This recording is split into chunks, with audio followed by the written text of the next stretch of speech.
Welcome back. This is Satan's Trilogy, Book 1, Chapter 4. I am the author and the narrator.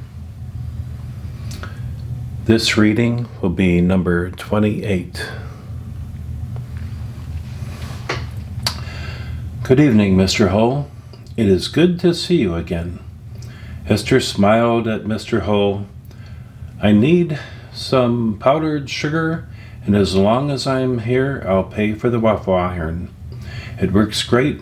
My aunt loved the waffles that I made, and she agreed the waffle iron is a keeper.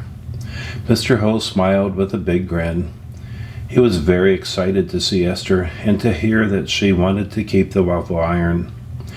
Esther, it is so nice to see you tonight, and my daughter is here. I would like for you to meet her. Mr. Hull called to the far end of the store where his daughter, Day, was stocking some produce. Day, please come to the front and meet a good friend of ours. While the store wasn't real large, Mr. Hull did have to raise his voice just a bit to have his daughter hear him from where he was standing. In a moment, a young Korean girl came to the front, dressed totally in black and wearing long black boots that laced up the front with chrome rings attached on the inside. Most likely decorative. Black fishnet stockings, black sheer blouse, showing a black corset. They also wore an oversized black vest made from plush leather. They had some green paint in her hair, subtle, but a slight thin line, pulled back along with her hair into a ponytail. Dad, I can't finish this work if you keep calling me to the front. Dave stopped short of reaching Esther and stood motionless looking at her. Dave, this is Esther Saint. She has just arrived from China and will be going to school with you. Mr. Hull was excited to introduce Esther to his daughter. Dave stood motionless for a couple of seconds. I have a friend that was at the mall. She says a beautiful blonde girl stopped a security guard from shooting her. Are you that girl? Dave waited for an answer. Esther was amazed that Dave would ask this question from having so little information on the event. And yet she was right, and so Esther realized that Day was no ordinary girl. I stopped a man from making a terrible mistake. I am surprised that you thought I could be that person. Day walked up to Esther and put her arms around her. Thank you for saving my friend. Day gave Esther a kiss on her cheek, then slowly released her grip on Esther. Raven described you to me, and I just couldn't believe it. Did she thank you? Asked Day. As a matter of fact, your friend did thank me, Esther replied. It seems her boyfriend was hungry, so they took off for the food court. That's Raven's boyfriend. He is always hungry. Jason is okay to her, though. Raven wouldn't put up with any crap from anyone, including Jason.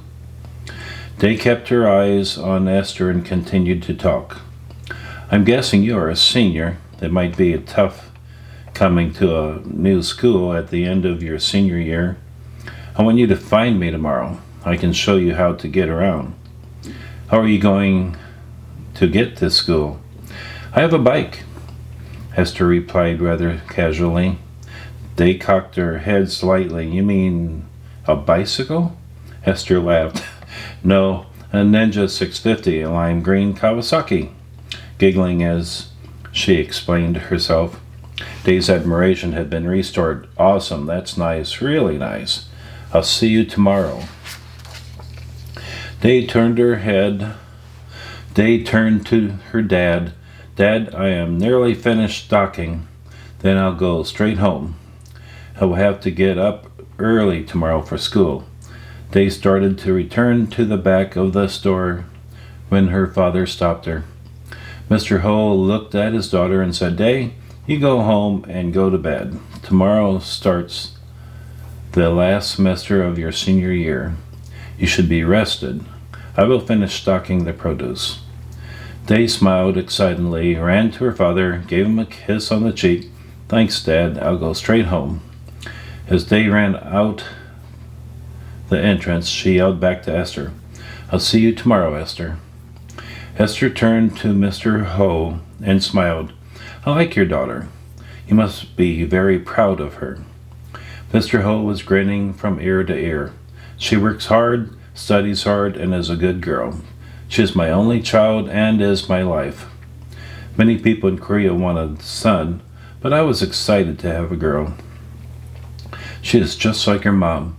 She knows what she wants and goes after it. My wife died from cancer 6 years ago, and Day is a reminder of how wonderful she was." Mr. Ho started to become a bit somber and quickly changed his attitude. "We had 12 wonderful years, more than some married people, and fewer than others. We must accept what life gives us." Esther understood exactly what Mr. Ho meant and had already found the same peace within herself. "Mr. Ho, I'll get the sugar that I came for and be right back." There were only 3 aisles in the store, but they were well stocked and with everything a kitchen might need, and that included a Korean kitchen. Esther found the sugar and returned to the front counter. "Mr. Ho, I'll return in a day or 2 for some more of your wonderful Jamaican coffee. My aunt loves the fresh flavor from the Jamaican beans you sell me, and I love the flavor too." Esther paid for the waffle iron and the sugar that she wanted for breakfast, then left after telling Mr. Ho to have a wonderful night. The evening had become darker. The moon was hidden by some clouds, and the temperature had dropped by at least 12 degrees. Esther, happy to have visited with Mr. Ho and his daughter, was pleased to be returning home with her powdered sugar for breakfast. The night seemed very quiet, and Esther turned her acute hearing to a whimpering sound that was barely audible. Approaching the parking lot, Esther saw 2 men at the side of a vehicle with the rear door open. A third male was straddled inside with his legs extending out the door. Esther dropped her grocery bag by her motorcycle and quickly approached the car. The 2 men walked towards Esther and told her to leave unless she wanted to join the party. Esther saw that the person in the car was on top of Day. He was forcefully attempting to remove her clothing. He slapped Day hard across the face and then continued in his attack. A large man stepped forward and said, "Hey, bitch, you want to join the party?" Esther quickly struck the first male squarely in his chest, pushing his sternum into the side of his heart, stopping it from beating. The man went to his knees and was dead before his face hit the asphalt. The other male quickly pulled a knife and tried cutting Esther with a forward lunge, but Esther grabbed his wrist and pulled his arm under and backwards in a reverse move, then struck his neck with her left fist. The move was forceful and swift. You could hear his neck break. His head flopped to the side as he fell to his knees and then forward to the asphalt. It all happened in a split second, and Esther didn't bother looking at the fallen men. Having killed before, she was focused and understood the 2 men no longer posed a threat.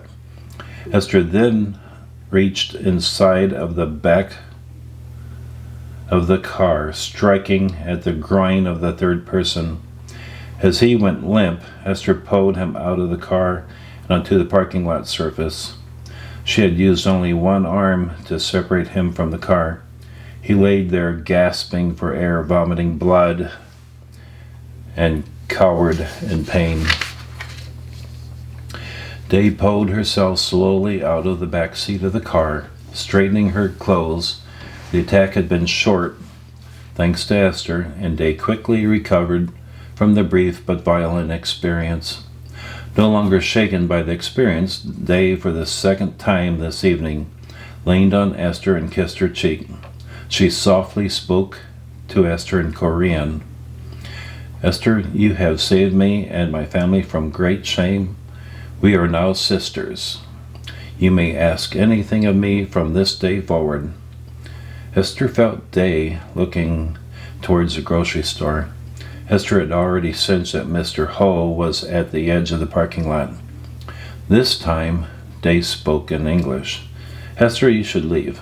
My father and I will clean this mess up." Esther moved her hand down Day's arm and lightly touched the cup of her hand. Then she pulled her hand away while smiling at Day. Esther had already composed herself, and with a very sisterly smile, Esther made a short comment in Korean. "I have always wanted a sister. I will see you tomorrow, Day." Day looked into Esther's eyes and smiled at her new sister. As Esther walked towards her motorcycle, Mr. Ho approached with a paper in his hand. "This is your receipt, Esther. I rushed out to give this to you, thinking you might want the receipt showing you paid for the waffle. I saw what you did, and I heard what Day told you. I now love 2 daughters." Mr. Ho came close to Esther, handed her the receipt, and gave her a hug while kissing her cheek. "Please get plenty of sleep. Tomorrow you will be in school, and rest is a good thing for the mind." Mr. Ho walked towards Day and the 3 men on the ground. Esther turned and walked away, grabbing her groceries and starting the Ninja without looking back at Day and her father, not even for a glance. Esther knew that Mr. Ho was capable of taking care of himself.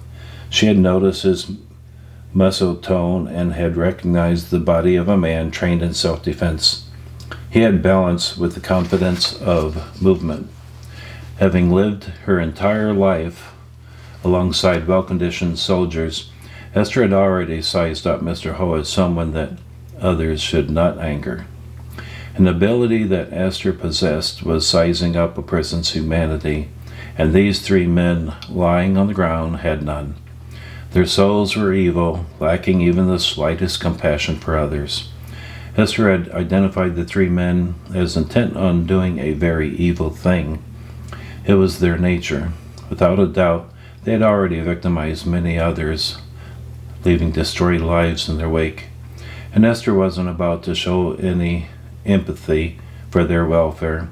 She knew that 2 were dead, and the 3rd soon would be. As Esther saw it, tonight evil lost and good prevailed. Arriving back home, Esther parked her Ninja in her parking space dedicated to their apartment, and quickly went inside. Having a reserved parking space was nice, really nice. Opening the front door, Esther could hear Aunt Brandy sleeping. She had a loud and steady, heavy breathing. There was a reason Esther's hearing was very sharp, and when she chose to focus on the sounds around her, she could hear a pin drop from 60 feet.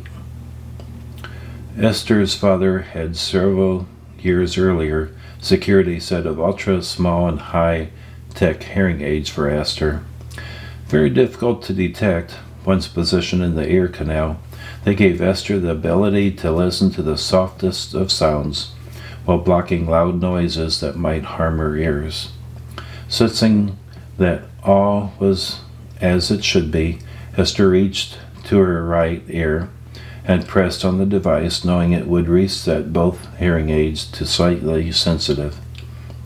The military had developed the hearing aids for soldiers in covert operations.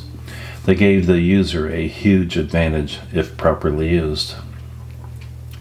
Walking into the kitchen, Esther placed the powdered sugar onto the countertop, then started pulling out the ingredients to make some Italian pastry called cornetto. Esther intended to make the dough tonight so that in the morning she could roll it out and bake it. and Brandy wouldn't want a large breakfast, and so Esther planned to serve her some strong coffee and cornettos. This was a perfect breakfast for someone who had just a little too much to drink the night before. With the cornetto safely placed into the refrigerator, Esther took the powdered sugar and made a thin icing that had been her father's favorite topping when enjoying a cornetto. Esther was very satisfied with her breakfast plans. Glancing at the kitchen, everything was clean, put away, and ready for breakfast. After turning out the kitchen lights, Esther walked down the hallway to her room. Entering the room, Esther walked over to the bed and felt the wooden headboard. It seemed to speak to her in a language that only Esther could understand. She knew the bed contained magnificent weapons, and they needed to be released into the sun. One day soon, Esther would pull the sword from the headboard and prepare it for display. But first, a shower. Opening a sack from the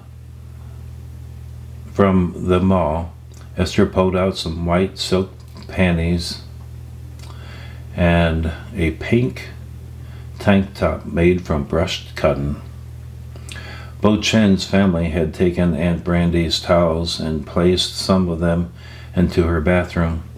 A linen closet close by held a few more towels, with some blankets folded neatly on the lower shelf. These will serve nicely for the Fujian bed, Esther thought to herself. Having experienced a few fine mattresses in her life, Esther preferred the strong support of a hard bed, whether it was the ground, wooden planks, or woven rattan. The bathroom was long and narrow, with a double sink on the left side, followed by the toilet at the end, and a huge tiled walk-in shower on the right with multiple shower heads. Esther removed her clothes, stood in front of the mirror, and pulled a few pins from her hair.